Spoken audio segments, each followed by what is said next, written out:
It's official. Mike Sullivan and the New York Rangers have solidified their coaching staff for the upcoming season, and it has a major implication on one unit in particular.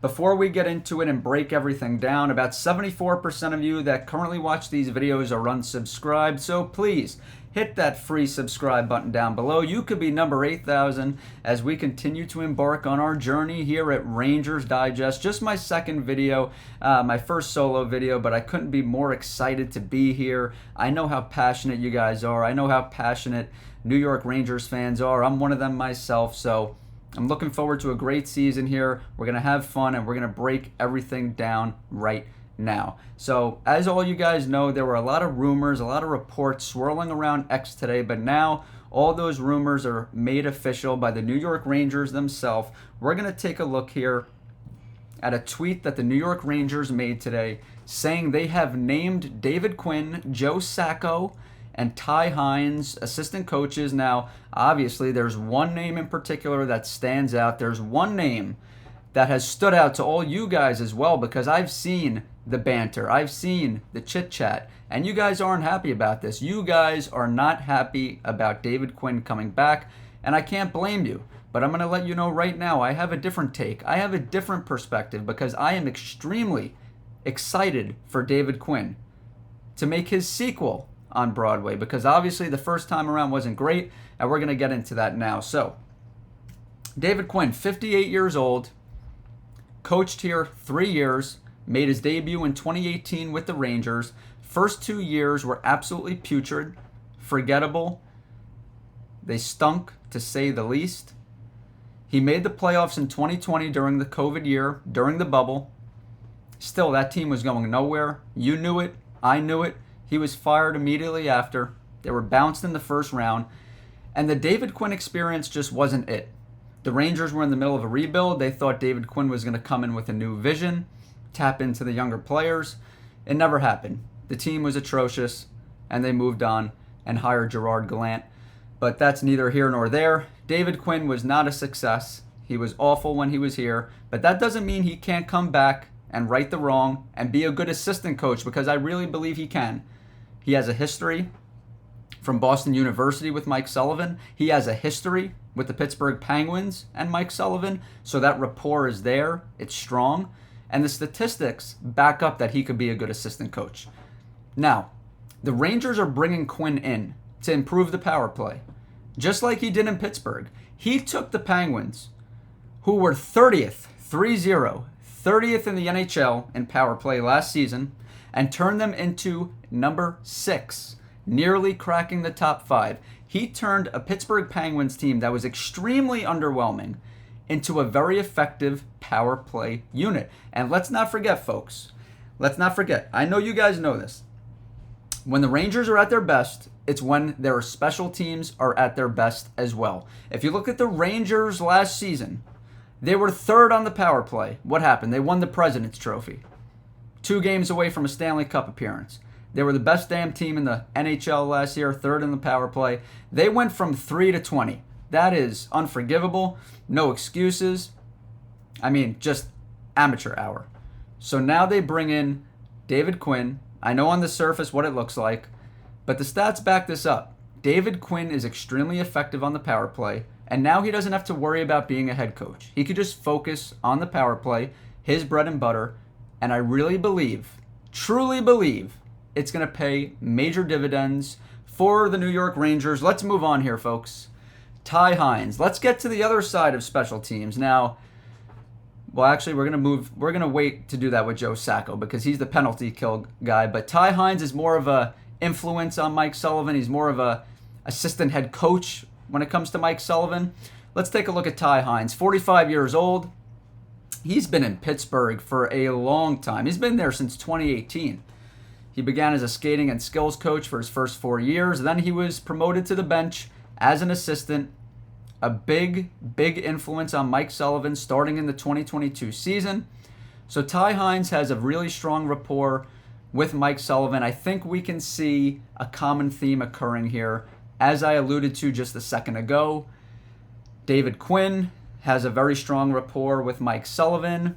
Ty Hines has a very strong rapport with Mike Sullivan, and the next man we're going to discuss here in a little bit, I'm sure you can imagine, also has a strong rapport with Mike Sullivan. So this is all extremely important, folks. This is really important as Mike Sullivan makes his transition here to have folks in his ear that he trusts. So Hines has been in Pittsburgh a long time. He was with Sullivan through the ups and downs, and now Sullivan is bringing him to Madison Square Garden. Let's move on to the last coach here, folks. That is going to be Joe Sacco. Not great when you look at the statistics. Wasn't very good last season. He was an interim head coach with the Boston Bruins. His record was 24-30-6. If you want to combine the losses, he was 24-36, which, if you're a New York Rangers fan, I know what you're thinking as you're watching this video. Gosh, we brought David Quinn back. He was awful.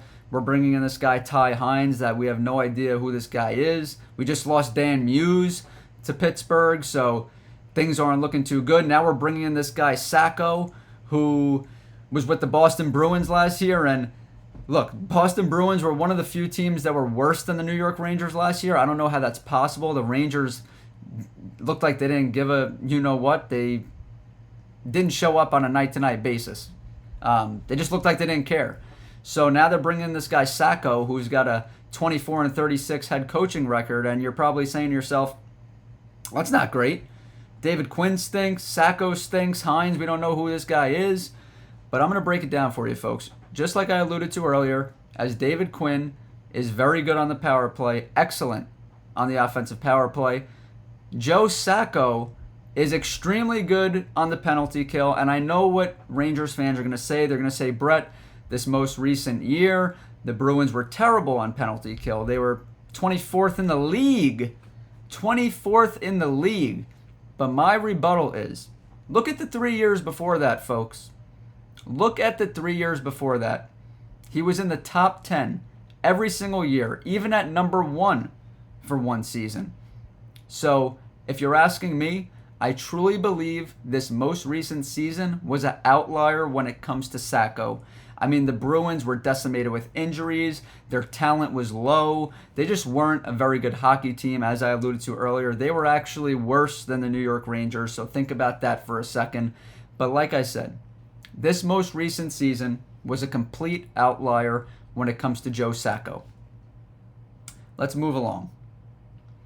If Sacco and David Quinn joined Sullivan in New York, it would make for a very Boston University-centric coaching staff. All three played college hockey for the Terriers.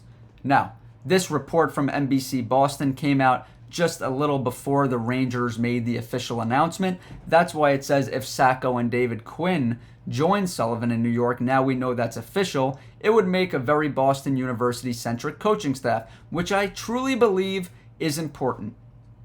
It's not petty, it's important. Because although Mike Sullivan is a 2-time Stanley Cup champion, coaching in New York, playing in New York is a different animal. This isn't Pittsburgh, this is New York City.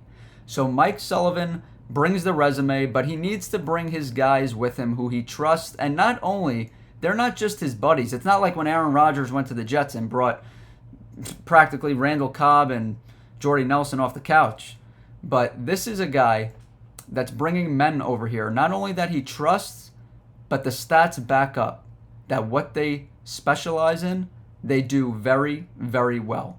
So everything is going to come together here for the New York Rangers.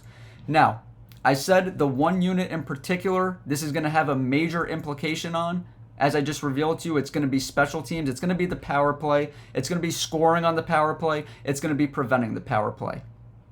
But there is one player in particular who this is going to have a major implication on. This is going to have a huge implication on. And not only that, it could affect the rest of his career moving forward. It could affect the outlook New York Rangers fans and other NHL fans view this player. So like I said, the power play, that's the unit that is going to be impacted the most by this new coaching staff. We're going to see a drastic improvement. But there is one player, like I alluded to a second ago, that this will either make or break. We're going to break that down tomorrow. We're going to talk about who that player is tomorrow for a Fun Friday video. But we're going to wrap it up right here. That's going to do it here today on Rangers Digest. I really enjoyed making my debut here on the channel. First video with Darius was awesome. This first solo video was great. And I really want to hear your guys' feedback. I really want to hear what you guys think about my take that the power play is going to see a drastic improvement, that David Quinn is a great fit. So please comment down below, drop some ideas for future videos, but tune in for tomorrow because I'm going to reveal the player that this new coaching staff has the biggest impact on.